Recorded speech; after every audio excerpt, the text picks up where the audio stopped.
What is social entrepreneurship? Before I answer that question, let me first tell you a story about entrepreneurship. This story is about Shafi.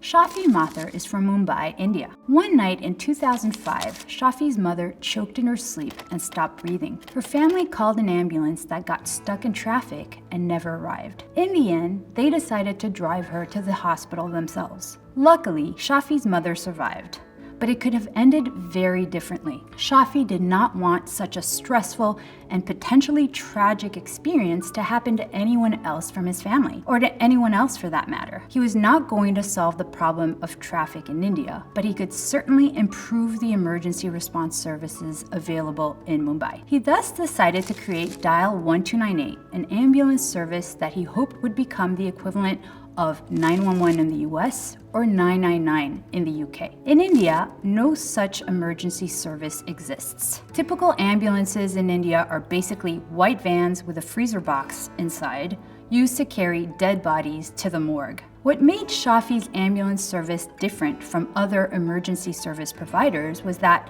one, his ambulances had a doctor and life-saving equipment on board, and two, if a patient could not afford his service, he would still offer it to them for free. In other words, he wanted his service to be universal, just like 911 or 999, regardless of a patient's income. Dial 1298 has since grown into a larger company called Zikitsa, which has teamed up with the government in several regions in order to become the largest emergency service provider in India. To sum up, Shafi saw an opportunity and seized it. This is entrepreneurship. On the spectrum between charity, which is giving everything away, and profit maximization, entrepreneurship typically focuses on maximizing profits. And what about social entrepreneurship? There are many definitions of social entrepreneurship. One of them is solving social problems and achieving a social change by employing entrepreneurial principles, processes, and operations. In essence, social entrepreneurs address social and environmental issues using an entrepreneurial mindset and market-based solutions. If you look at the same spectrum, social entrepreneurs occupy the space between profit maximization and pure charity.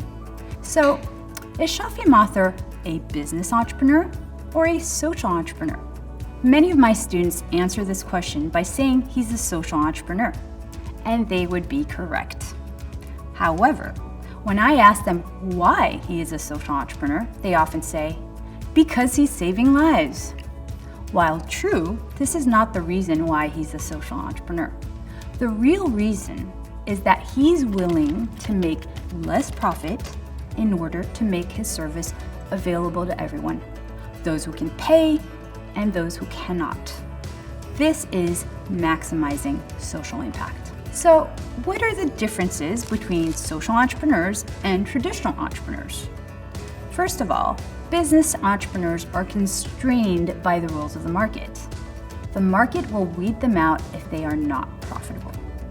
Social entrepreneurs work at the market fringe. They enter the space where social and economic needs are enormous, but the risks are too high and the profits too low.